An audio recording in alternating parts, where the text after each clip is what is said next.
I wonder what he was thinking. I decided not to say anything about my sneakers. It didn't seem important. Mr. Terupt had more serious matters on his plate, like discipline. $. I waited a few minutes before following Mr. Terupt into the classroom.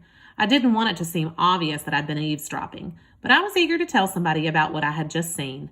That's why I think I walked into the classroom a little rushed and wasn't really paying attention.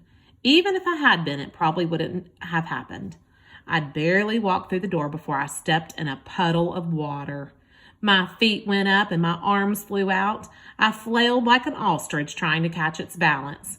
Somehow I managed to stay upright after sliding across the linoleum floor to the carpet.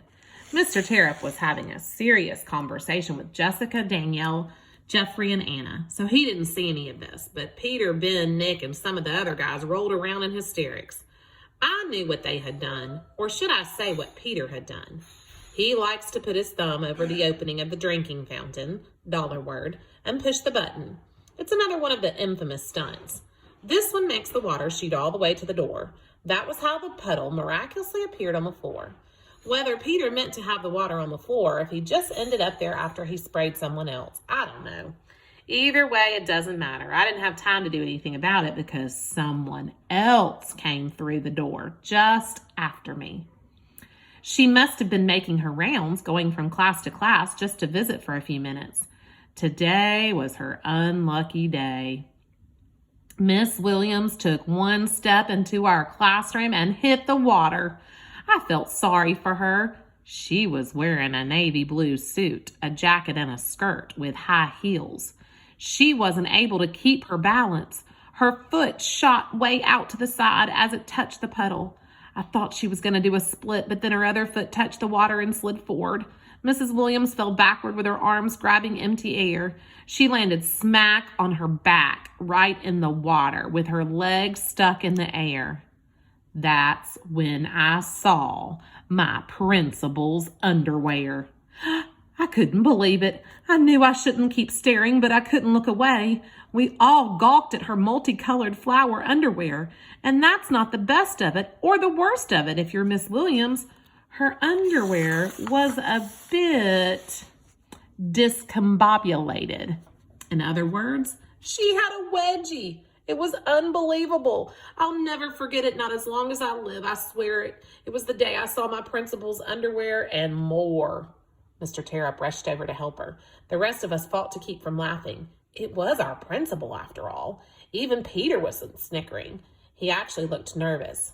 Mrs. Williams, are you okay? Mr. Terupt said, helping her to her feet. Peter, get some towels to wipe up this water. Why did he pick Peter? Because he knew Peter's antics led to the water being on the floor. I'm sure it was his way of letting Peter know he knew. I'm okay, Miss Williams said, brushing herself off and smoothing out her clothes. Sorry for the interruption. She turned and left. How embarrassing. As soon as the door closed behind her, the laughter and whispers started. Clearly, this can't happen again, Mr. Terupt said. We are lucky Miss Williams didn't get hurt or that someone else didn't either. I expect we won't have a water pooled on the floor like that again. And Mr. Terupt looked directly at Peter after saying this. Yep, he knew. He shook his head and then walked over to his desk. I thought for sure this event would be unequaled, $, by any other for the rest of the year. Little did I know that something much bigger was coming our way. Lexia. Teach was like, Alexia, I think it's time for you to follow me. I went into the hall with him and he closed the door behind us. Teachers have done this stuff with me before. It was like no big deal. I didn't even give Teach a chance. They're being so mean to me, I blurted out. They won't let me do anything. Jessica thinks like she's the boss. But this is where Teach was different again. Wrong, he said. Stop. But he put both hands up. Just stop, he said. I was quiet. He looked right at me. You're lying. And I don't like liars, he said. You're being mean, and I don't like mean people.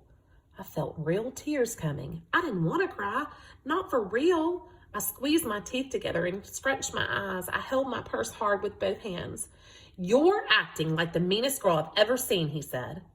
I couldn't help it. The tears came. I was really upset. I looked down at the floor. I'm not being unreasonable, Lexi.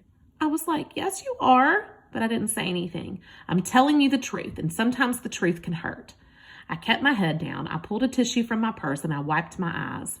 He was being a bully. I know you're not mean deep down inside, Teach went on. So stop acting like you are. Miss Kelsey has told me some amazing things about you in her room. He didn't get it. Nobody was going to be my friend. I know because that's how it was before. Kids made fun of me because of my clothes and because of how I talked. Leopard Lexi and Lexi like they called me. And then one day in 3rd grade, I attacked back. I yelled at some girl like Mom and Dad yelled at each other. And after that, no one wanted to be friends with her. It didn't matter that I was a lie. They ditched her and became my friends instead. Just like that, I became a leader. All of a sudden, I was getting all kinds of attention, unlike at home. Mom was around, but usually too upset over Dad, because he was never around to worry about me. And then just last year, she hit her limit and threw Dad out of the house. Mom told me, Alexia, don't let people push you around like your father did to us. You take charge and fight back. So there's no way I'm going back to being nice. Nobody's going to make fun of me again. I don't remember anything else Mr. Terupt said. I was too mad to listen. I hate you, Mr. Terupt. Jeffrey, did it help? I asked Jessica one day in our Ramadan group. We were just doing some research on the computer. What? She asked. Did telling help like Ida B? I think it helped a little, she said. I stared at the computer. I'm listening, she said. You won't tell anyone, I said. I won't tell, she said, promise. Because nobody knows any of this. I just moved here last year halfway through the school year and nobody knows anything about me. I won't tell, she said again. I'm not sure why I believed her, but for the first time ever, I told someone my secret. My brother's name was Michael. The football cards were his. He was older than me. He had Down syndrome and leukemia and was real sick. So my parents had me in order to save him. I could feel Jessica looking at me after telling her that last part, but I kept staring at the computer. They gave Michael my stem cells, special cells that can turn into anything else in your body, hoping that would become what Michael needed. It worked for a while, but then he got sick again. He was in and out of the hospital a lot, so that's how I learned about kids with special needs. I stopped. The computer was quiet. Jessica hadn't pushed on anything on the keyboard. She was listening. Then the summer before 4th grade, I gave my bone marrow to Michael. It was his last chance. Everything else had failed. I stopped again. My throat was tightening around the lump in it. It was going to be hard to tell the rest. What happened? Jessica said. It worked, but not fast enough. Michael got sick before his body could fight the cancer off. I didn't save him. The screensaver bounced around and I stared at it. And then Jessica said something no one had ever said to me before. It's not your fault, Jeffrey. I got up and walked to the bathroom. I had to. Anna. I never had a teacher stick up for me before. I'd get picked on and made fun of, and my teachers never did anything. Maybe because I never did anything either. I didn't cry or get upset. I just stayed quiet because it seemed like it didn't bother me. But nobody's got skin that thick. Mr. Terupt did something. I loved him for that. He wasn't real happy about it, though. He wanted us to do the sticking up for each other. I didn't know if I could do that. But with Jessica and Danielle by my side, I knew I'd try. Mr. Terupt was right about that. Things were much easier in our group after the whole Lexia incident. She came back quiet and remained quiet for the rest of the day and every day after that. I knew she was feeling bad.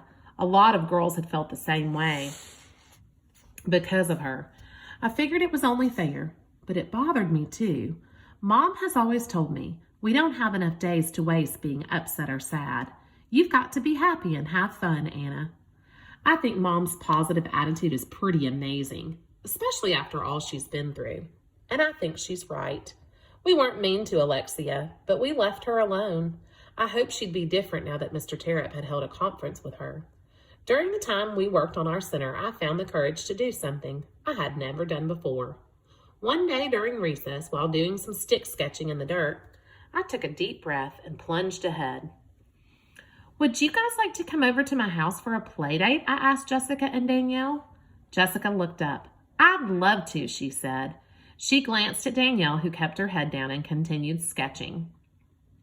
Danielle's really good at drawing, so I thought maybe she just wanted to finish her sketch. Snap! Her stick broke in half. But I'll need to check with my mom first, Jessica added. Me too, Danielle said, but she still didn't look up.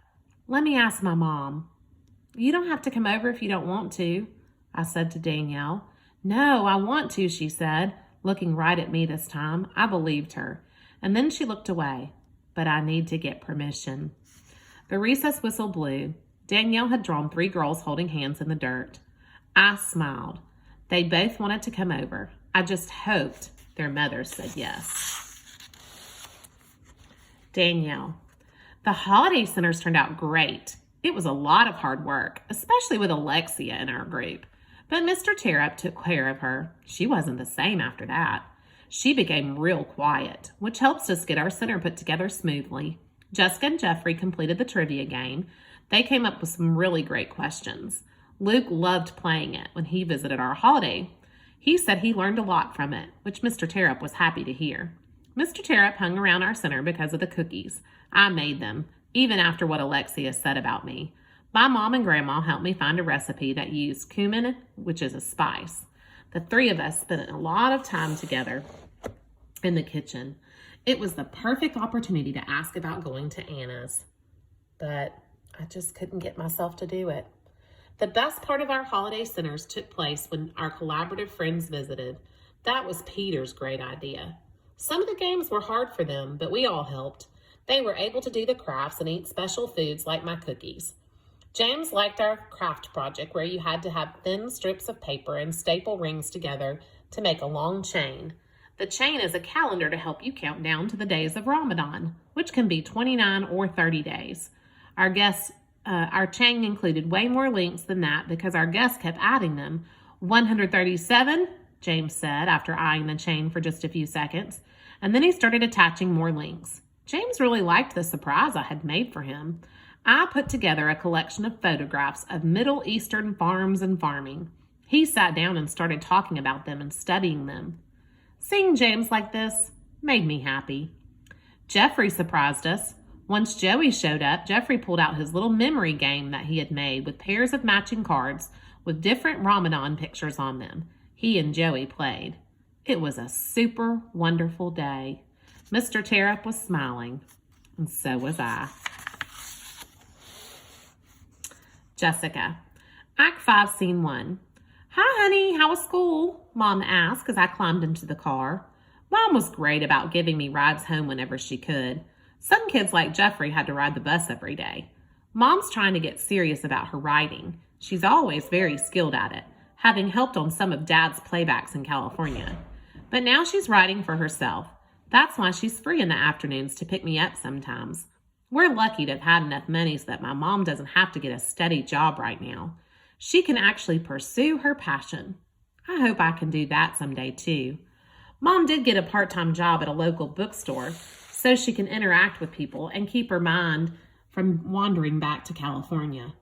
My mind still wanders back there, but not like it did a few months ago. My dad hasn't called again. School was fine, I said. I buckled my seatbelt and away we drove. Mom, you've heard me talk about Anna and Danielle, right? Yes. Is something wrong? Mom stepped on the brakes harder than usual and we jerked to a halt at the stop sign. I shook my head. No, nothing's wrong, I said. I looked my way. Coast is clear. Mom eased off the brakes. Anna asked Danielle and me to go over to her house. That's great, Jessica, Mom said. Yes, but I know Danielle won't be going. How do you know that? I filled Mom in on what I knew about Anna's mother, and I explained why Danielle's mom wouldn't allow Danielle to associate with the likes of Anna. Mom turned right onto our road. Well, I'm not going to say no just because Anna's mother made a mistake once. We pulled into our driveway and Mom put the car in park. If Danielle is a nice girl, I bet her mother is too, Mom said. But we'll make up our own minds about what kind of a person Anna's mother really is. Dad made a mistake. You don't want to give him another chance, I said. Your father didn't want another chance, Mom said. He made that clear before we left. She paused. The divorce papers came today. I sat all quiet. Mom's bluntness really zapped me.